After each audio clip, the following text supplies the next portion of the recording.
Sebagian dari kita mungkin sudah sering melihat dan mendengarkan ceramah baik secara langsung maupun melalui televisi, radio, dan internet. Tapi, tahu nggak sih kalian apa itu ceramah, pidato, dan khutbah? Yuk, kita cari tahu.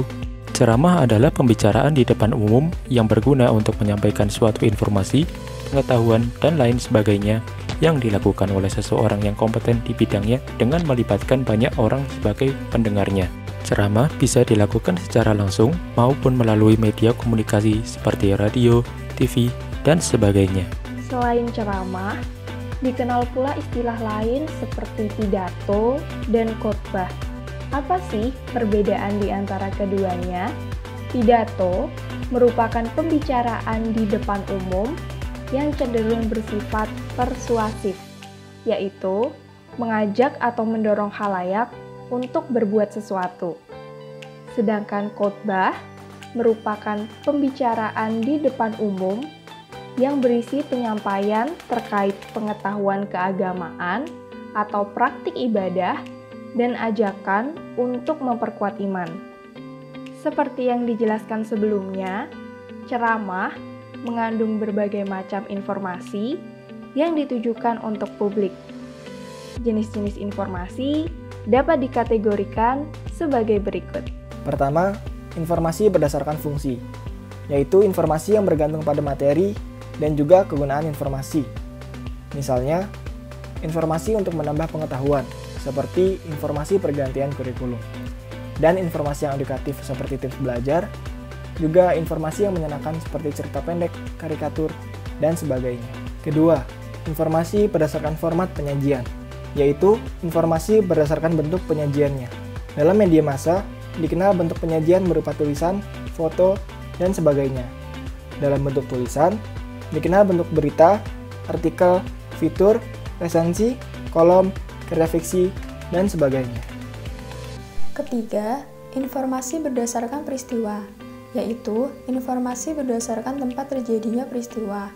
Misalnya, informasi daerah, nasional, maupun mancanegara. Yang keempat, ada informasi berdasarkan bidang kehidupan, yaitu informasi berdasarkan bidang-bidang yang ada.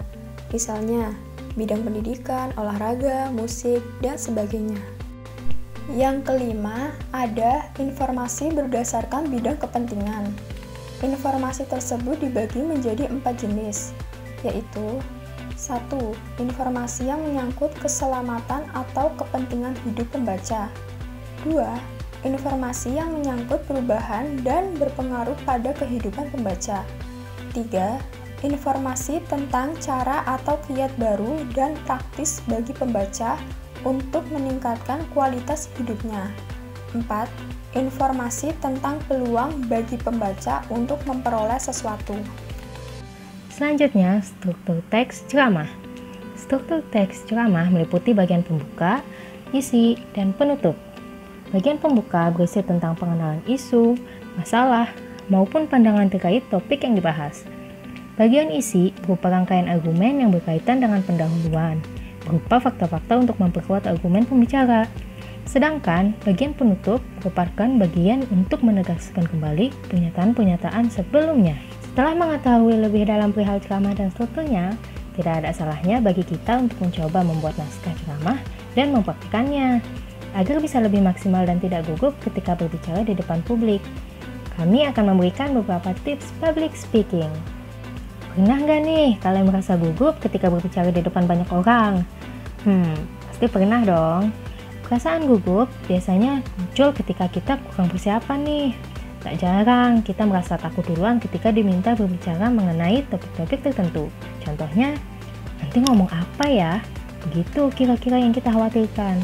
Oleh sebab itu, penting bagi kita untuk mempersiapkan apa yang ingin kita sampaikan. Mempersiapkan diri dan menguasai materi bisa membantu kita untuk lebih siap sehingga mengurangi rasa gugup. Setelah mempersiapkan materi, jangan lupa untuk rajin berlatih ya. Semakin sering berlatih, semakin kita bisa meminimalisir hal-hal yang mungkin mengganggu ketika berbicara di depan publik. Misalnya, diam terlalu lama atau terbata-bata karena bingung tidak tahu mau ngomong apa. Nah, hal-hal tersebut bisa diantisipasi kalau kita banyak berlatih. Berlatih bisa dilakukan di mana saja kok. Bisa di depan cermin sembari melihat ekspresi dan gestur, atau direkam untuk mengevaluasi tempo dan intonasi. Satu hal yang tidak kalah penting untuk diketahui adalah perlunya mengenal audiens. Berbicara di depan teman-teman sekolah dan berbicara di depan warga tentunya berbeda ya.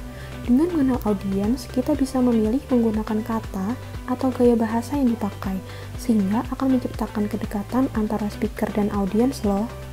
Ketika berbicara di depan umum, tak jarang perasaan gugup membuat kita takut untuk melakukan kontak mata dengan audiens. Mungkin di antara kita pernah mendengar seseorang berkata, kalau takut, tatap dinding saja di belakang. Tapi ternyata hal itu sebaiknya dihindari. Menatap dinding terus-menerus dan tidak melakukan kontak mata dengan audiens bisa membuat audiens seperti tidak dianggap. Padahal kamu sedang tidak berbicara sendiri loh. Antusiasme yang kamu tunjukkan melalui kontak mata bisa membuat audiens juga antusias mendengarkanmu. Jangan lupa untuk berikan apresiasi pada audiens dan sesekali berikan pertanyaan ringan untuk mencairkan suasana.